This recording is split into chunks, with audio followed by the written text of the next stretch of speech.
Hello मित्रों, नमस्कार। Hindi professor academy में आप सभी मित्रों का बहुत बहुत स्वागत है।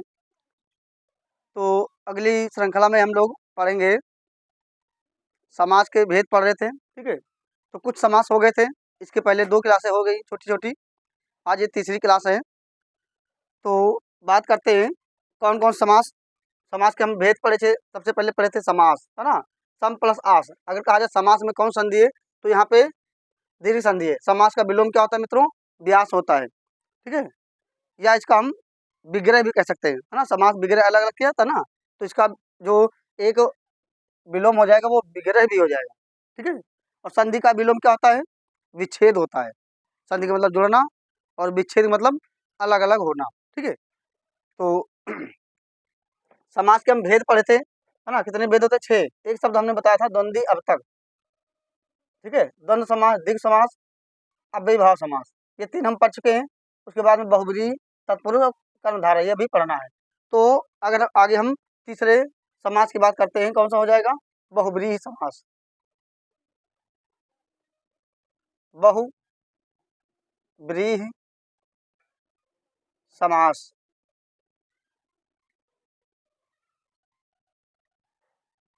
बहुब्रीहि समास। मित्रों, कहा जाए कि बहुब्रीहि समास में कौन सा समास है? ये शब्द है बहुब्रीहि।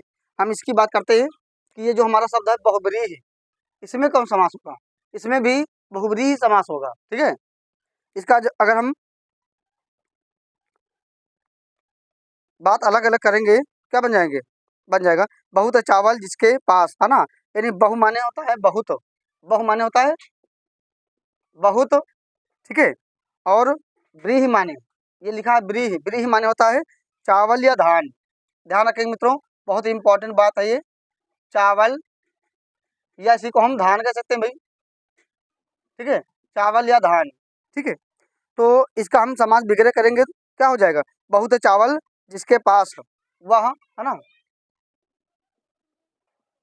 बहुत है चावल जिसके पास, जिसके पास वह, है ना। समाज विग्रह क्या करेंगे? बहुत है चावल जिसके पास, तो किसको कहते हैं? है ना, ये हो जाएगा हमारा किसान, ठीक है। तो हमने किसके बारे में बात की मित्रों? ये जो बहुब्रीहि शब्द है इसके बारे में बात किया है कि बहुब्रीहि समास में कौन सा समास है? बहुब्रीहि समास है ना। इसका हम अगला यानी इसका जब हम विग्रह करेंगे क्या बनेगा? बहुत है चावल जिसके पास वह, क्या हो जाएगा? किसान। तो ये पॉइंट ध्यान रखना मित्रों। उसके बाद में सभी, है ना, समासों का राजा किसको कहा जाता है? ये सारे पॉइंट ध्यान रखो मित्रों। सभी समासों का राजा किस समास को कहा जाता है? सभी समासों का राजा किसको कहा जाता है? बहुब्रीहि समास को कहा जाता है। तो मित्रों ये बहुत ही महत्वपूर्ण है, 3-4 पॉइंट हमने बताया है, ठीक है। इनको ध्यान रखेंगे। अब हम बात करते हैं कि बहुब्रीहि समास, है ना, इसकी परिभाषा की बात करते हैं। ये सारी चीजें ध्यान रखेंगे।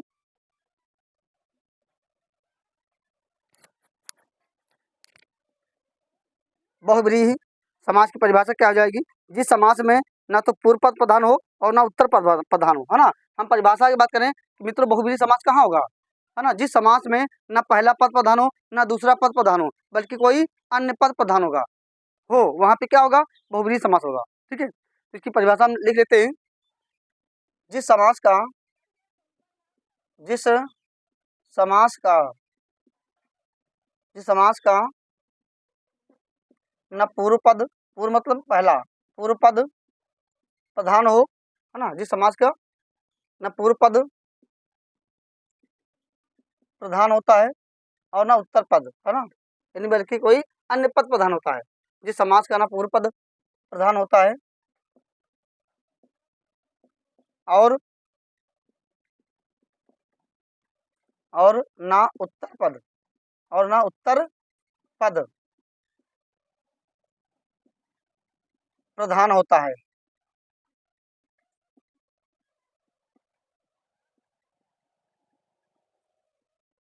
बल्कि अन्य पद प्रधान होता है। अन्य पद कह सकते हैं, या मित्रों तीसरा पद कह सकते हैं, अन्य पद प्रधान होता है। अन्य पद प्रधान होता है ना, उसे बहुब्रीहि समास कहते हैं। क्या परिभाषा हो जाएगी? जिस समास का न पहला पद प्रधान होता है, पहला पद यानी पूर्व पद, और ना दूसरा पद या उत्तर पद प्रधान होता है ना, बल्कि कोई अन्य पद प्रधान होता है या तीसरा पद प्रधान होता है, उसे हम क्या कहते हैं? उसे बहुब्रीहि समास कहते हैं। उसे बहुब्रीहि समास कहते हैं।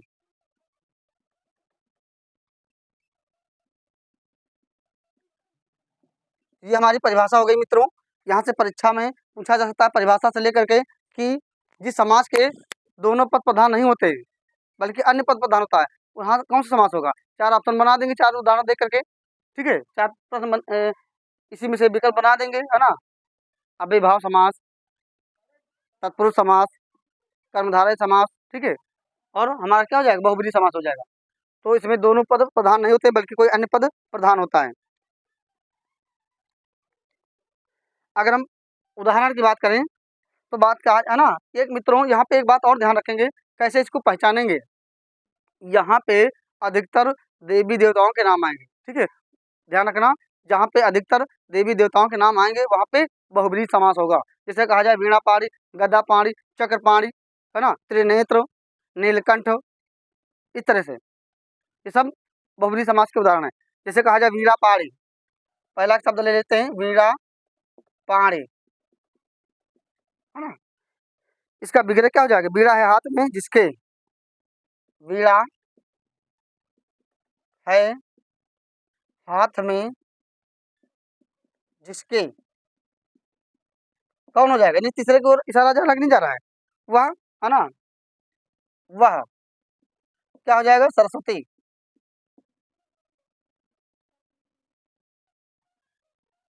सरस्वती। तो इस तरह से ये बनेगा, वीणा पार हो जाएगा। जैसे कहा जाए चक्रपाणी, चक्र पाणी, चक्रपाणी क्या होगा? चक्र है हाथ में जिसके, वह क्या हो जाएगा? विष्णु जी। क्या हो जाएगा मित्रों? विष्णु, है ना। चक्रपाणी हो गया, वीणा पाणी हो गया, वज्रपाणी। अगर तीसरा शब्द बात करें तो वज्र पाणी, क्या है मित्रों? वज्रपाणी। जैसे कहा जाए सारंग पाणी, है ना, चौथा शब्द कहा जाए सारंग पाणी, है ना, वज्रपाणी। तो वज्रपाणी क्या हो जाएगा? वज्र है जिसके हाथ में, तो वज्र है जिसके हाथ में उसको क्या कहेंगे? इंद्र। सब देवी देवताओं के नाम आ रहे हैं। सारंग पाणी, है ना, तो इसका समास विग्रह क्या हो जाएगा? धनुष है जिसके हाथ में, बहुत ही महत्वपूर्ण मित्रों, ये पॉइंट ध्यान रखेंगे। धनुष है जिसके हाथ में, ये बनेगा धनुष है जिसके हाथ में, बाकी उससे रहेगा क्या हो जाएगा? भगवान है ना, श्री राम के लिए शब्द प्रयोग किया जाएगा। सारंग, सारंग माने होता है धनुष, है ना, धनुष है जिसके हाथ में, वह है ना, वह क्या हो जाएगा? यानी राम। उसके बाद कहा जाए शूलपाणी, है ना, शूलपाणी, शूलपाणी, शूलपाणी क्या हो जाएगा? त्रिशूल है जिसके हाथ में, है ना, तो शंकर जी भी हो जाएंगे और दुर्गा जी भी हो जाएंगे, है ना, दुर्गा जी और शंकर जी।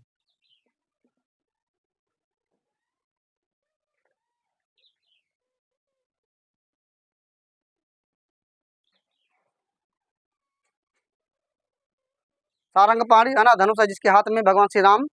शूल पाणी, तो इसका क्या हो जाएगा? शूल माने होता त्रिशूल, है ना, त्रिशूल है जिसके हाथ में, तो माँ दुर्गा और भगवान शंकर दोनों हो जाएंगे। ध्यान रखेंगे इसको।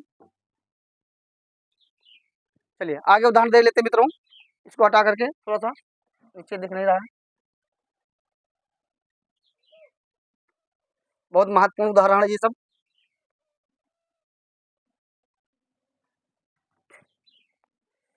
चलो शूल पाणी हो गया। एक उदाहरण देते हैं रेवती रमण, ठीक है, एक उदाहरण दे लेते मित्रों, रेवती रमण, रेवती रमण, इसका क्या बनेगा?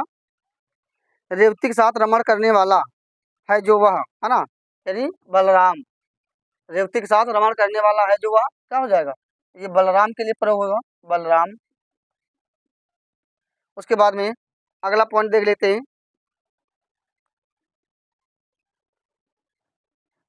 अंशुमाली। अंश माने किरण, है ना, अंशुमाली। इसका क्या बनेगा मित्रों, अंशुमाली का हमारा बनेगा किरणों की माला, है ना। तो ये क्या हो जाएगा, किरणों की माला, ये हो जाएगा, यानी सूर्य के लिए कहा गया है ना। कहा जाए कि अंशुमाली में कौन समास, आप बताओगे, बहुब्रीहि समास, ठीक है। उसके बाद में मनोज। मनोज, मनोज का क्या बनेगा, मन से उत्पन्न होने वाला है जो, क्या, ये मनोज किसको कहा जाता है, ये कामदेव को कहा जाता है, कामदेव। उसके बाद में अगला पॉइंट देख लेते हैं, मनोज हो जाएगा, शाखा मृग, शाखाओं पर विचरण करने वाला, है ना, शाखा मृग, शाखा मृग, इसका बनेगा हमारा शाखाओं पर विचरण करने वाला, क्या हो जाएगा, वह क्या हो जाएगा, बंदर। शाखा मृग बंदर को कहा जाता है। उसके बाद में शाखा मृग के बाद में हो जाएगा हमारा चतुरानन, चार है आनंद जिसके, बहुत इंपॉर्टेंट है, चतुरानन, चतुरानन, है ना, चतुर माने यानी चतुरानन, चार है आनंद जिसके, अर्थात कौन, ब्रह्मा। चतुरानन किसको कहा जाएगा, ब्रह्मा। और यहीं पे वो आ जाएगा शब्द कौन सा, दशानन। तो 10 है आनंद जिसके, अर्थात 10 है मुख जिसके, कौन हो जाएगा, रावण। रावण भी उसी श्रेणी में आ जाएगा। तो चतुरानन, दशानन, ये सब हो जाएगा। दशानन भी हम ऐड कर सकते हैं, दशानन, ठीक है।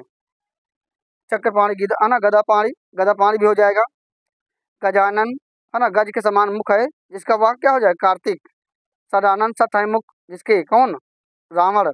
नीलकंठ, नीला है कंठ जिसका, भगवान शंकर। तो ये सारे पॉइंट ध्यान रखेंगे, नीलकंठ हो जाएगा, ठीक है, नीलकंठ, नीला है कंठ जिसका, वह भगवान शंकर, इस तरह से बनेगा।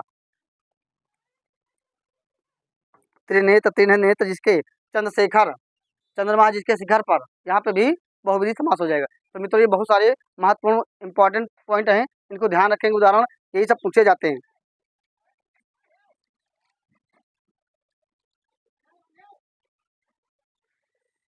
तो हमारा जो बहुब्रीहि समास है मित्रों यहीं पे खत्म होता है। उसके बाद में हमारा कौन सा बचेगा, तत्पुरुष समास और कर्मधारय समास, ठीक है, तत्पुरुष समास और कर्मधारय समास।